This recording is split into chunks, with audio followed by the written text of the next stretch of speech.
Riley Gaines joins us now.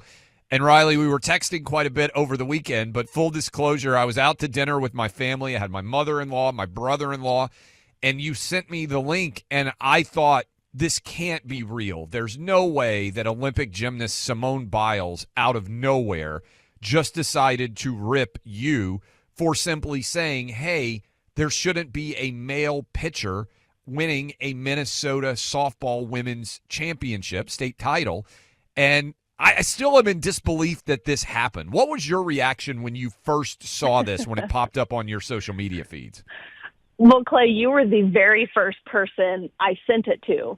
I saw it pretty immediately, which is pretty rare. I have my notifications off on X, right? Like, things don't typically pop up, but I think it bypasses if someone mentions you or retweets or quotes you and they have a certain number of followers. And so I got this notification that said Simone Biles has tagged you in a tweet, and I was honestly like starstruck in that moment.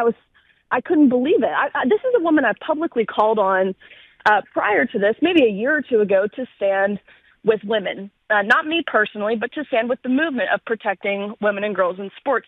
So I click on it, and Clay, it took me a minute. I had to go back and forth to the profile several times and make sure this was not a fake account. But no, lo and behold, this was the real Simone Biles calling me a bully for defending women and girls in sports. Even still, just like you said, I'm in total disbelief that in the year 2025, this is the stance that Simone Biles has chosen to take. I think the response would have been a lot different if this was in 2020, 2021, maybe even 2022. But to say this now, I just can't for the life of me understand why she would do this.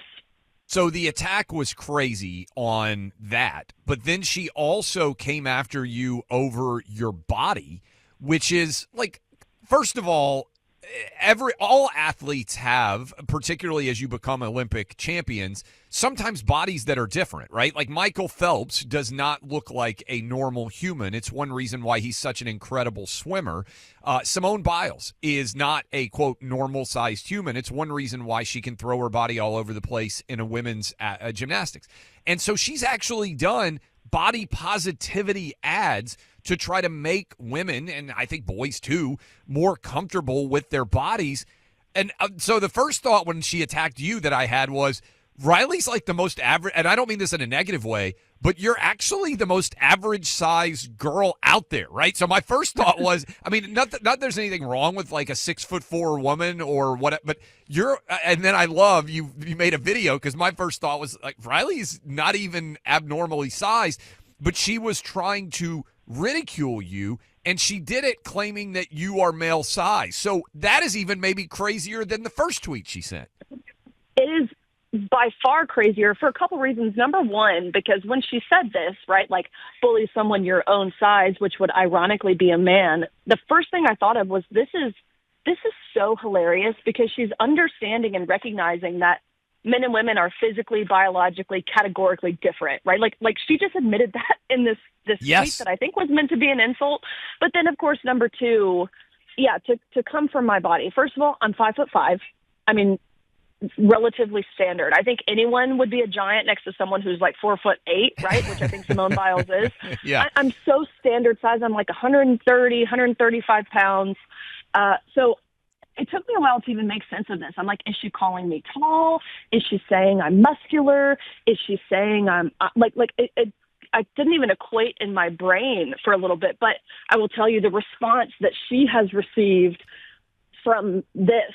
I mean, it's been the number one trending thing on Twitter prior to the LA riots, of course, which is just horrific and an utter shame that this is happening in our country. It was the number one trending thing on Twitter for 2 days straight, even on TikTok. Every TikTok video that pops up on my For You page is someone coming for Simone Biles for coming for me and for my body. Again, a woman who has historically made a platform, a larger platform for herself outside of her athletic success for, praising women and their muscular bodies and the purpose that they can serve. But nonetheless, she has shown her true colors here, I believe. And well, I love that you posted a video with your husband, Louie, who is also awesome and was a swimmer at the University of Kentucky. where he actually measured you in your sock feet. I'm presuming that was in your in the front room of your home, which is was. really, really funny. But it also just, to me, epitomizes the crazy hypocrisy of her. To your point, yes, acknowledging bully someone your own size. Hey, there is a difference between men and women, because that's oftentimes said. And so she's acknowledging that even while she's trying to do it. So what is the motivation here? I'm sure in some measure you set back and you're like, yes, she has been, thankfully, obliterated by people from across the athletic spectrum for what she did. Why did she do it? Where did this come from? This is what I've been trying to figure out. I've seen a couple different theories, and I've actually had several Team USA gymnasts, both men and women, actually tons of Olympians across the board, all kinds of different sports. So I've reached out. I won't disclose any names, but several have told me privately that this was an attempt to put her name back in the spotlight prior to a Netflix docu-series that is to come out called Simone. I think it's called Simone Rising or something of that nature. Which what a hilarious thing. Simone Biles allegedly feeling like she needs to get back into the spotlight, and she does it by criticizing me. Insane. So that, number one, could potentially be a possibility. Some people are saying they don't think this was really her. This was a management company or someone who runs her social media who posted this. Some people are saying she's been paid to post this. They've now posted receipts of her linked with a certain activist-based organization that's in the $40-50 million, and she's been tied to them. So I have no idea. I cannot, again, I just can't, in with a sound mind, think she did this because she actually believes it. Being an elite gymnast, I mean, you look at men's and women's gymnastics, they're not even the same sport, essentially. Like, you have pommel horse and rings on the men's. You don't have that with the women. You don't have beam. Men don't compete on beam, right? Like, they're totally different sports, essentially. I cannot believe that she actually thinks this. So I guess the motive is still up in the air. Yeah, and by the way, let me say this, because my wife was a very good gymnast. And I think she came in 5th in the state of Michigan as a senior. That's pretty good. And she has argued for years, if men did the women's contests, men would be way better at them than the women are. And to your point, Riley, most women can't even do a lot of the things that the men do, right? Like the rings, for instance. Most women wouldn't have the upper body strength to be able to do the things that men do there. That's not an attack on women's gymnastics. It's just that for people who don't do those things, men would be able to do, for instance, the floor routine or the vault or all these things, the ring, the uneven bars, better than women do them, because they're bigger, stronger, and faster. That would translate even to gymnastics. I didn't know that. Again, this is my wife analyzing it, who does this stuff at a high level, or used to anyway. So she's gotten attacked. I also think this is important. She waited until her career was over. And you have talked about this. Megan Rapino did the same thing, the U.S. women's soccer player. You have seen women retire and then say, oh, I'm fine with men going into women's sports. It's like they're yanking the ladder up. I give credit. It's amazing. J.K. Rowling. Have you ever met J.K. Rowling, by the way, the Harry Potter author? I have never met J.K. Rowling. Of course, she lives overseas, but we've been able to communicate back and forth on X, maybe some other platforms. She's incredible.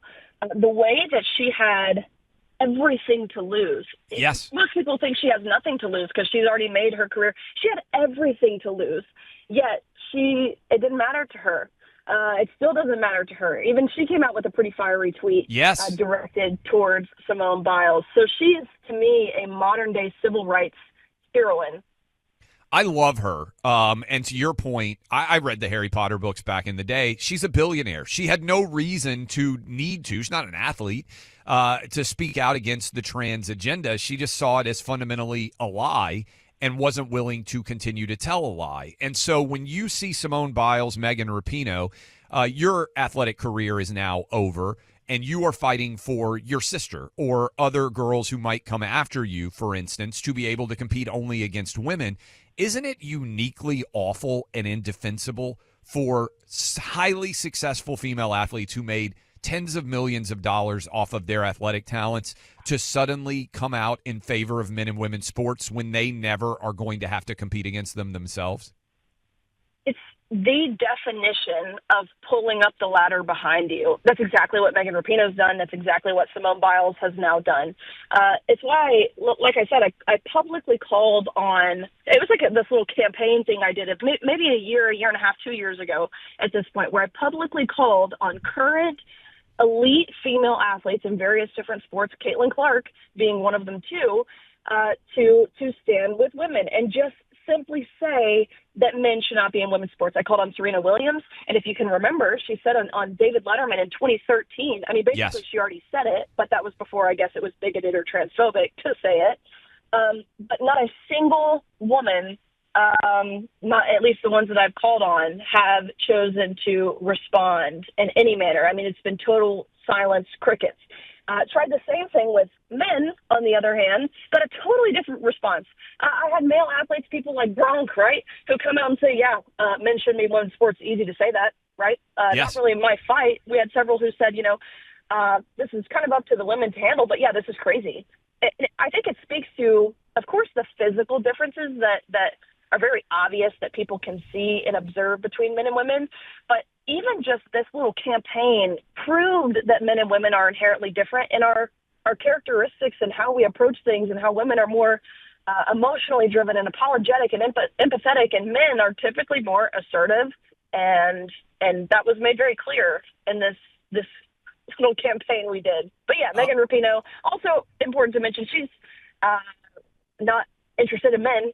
Therefore, it is unlikely. I know she can still adopt or whatever options are out there for her and her wife, Sue Bird, but Megan Rapinoe's not going to have kids. So for her, she has nothing on the line, right? Like, she's done with her career. She's not going to have a daughter of her own. She doesn't care. It's totally an attempt to virtue signal and be seen as this inclusive figure for all. But in reality, what you're doing is being exclusive to women. You have been so outspoken. We're talking to Riley Gaines. How much do you let me mention this because I think people might have missed it, but you had a man win 2 different women's track titles in California. You had a man win in Washington. The impetus for Simone Biles' reaction here was a man was the star pitcher on a Minnesota softball state champion team. And I think the initial comment that she was responding to was you sharing the fact that in Minnesota, they had turned the comments off on the team photo, which showed the boy way taller than everybody else on the team. How much do you think the conversation has changed as, this never happens, when you got California, Washington, and Minnesota all in the space of basically a week with state championships being won by men pretending to be women? Yeah. Well, important to mention, just last week, as you said, this happened in 5 states: Minnesota, California, Washington, Oregon, and Maine, where boys stole state qualifying spots, state championships, or podium spots from, deserving, hardworking girls.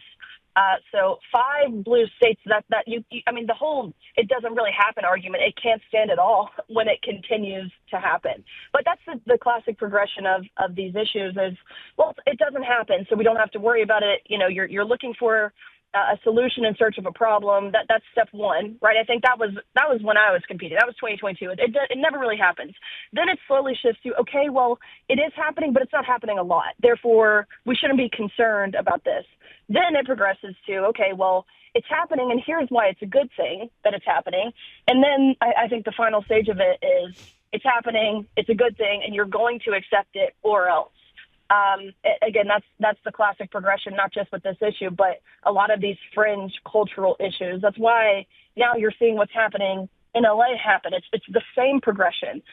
But now it's not really happening thing, it just doesn't stand. And to acknowledge how the public has shifted to this, again, look at Simone Biles' comments section. Go on Instagram, go on Twitter, go on any article that's being posted, go on TikTok, and she is getting absolutely demolished to the point where I almost feel bad for her. Like, I really do. I'm reading these comments, I'm like, oh my gosh. Like, I was prepared when I got that notification, Clay, on my phone for that onslaught of hatred to come towards me. Like, I was like, oh gosh, like she's going to send all of her little, minion people who follow her over to my page. That is not at all what has happened. I haven't read a single negative comment about myself following this interaction.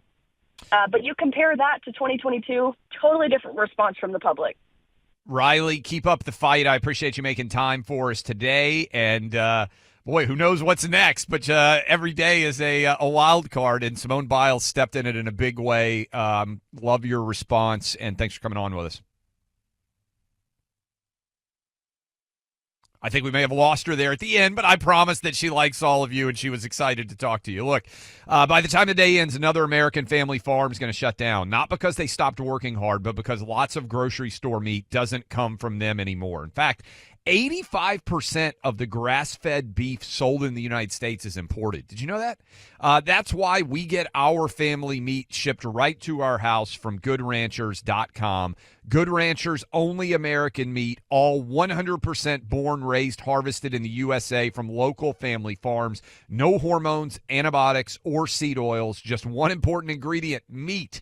Ideal gift for a Father's Day as we come up on Sunday being Father's Day. Plus, if you subscribe right now, you get your pick of free meat for life. Free Wagyu burgers, hot dogs, bacon, chicken wings, every box for the lifetime of your subscription if you use my name Clay. Plus, you'll get an extra $40 off your first box. Ben and his wife Corley have 4 kids. 4 young kids themselves. That was the inspiration, wanting to give them good, healthy food, that they started this business together, and they are getting people signing up because the product is phenomenal and growing like gangbusters.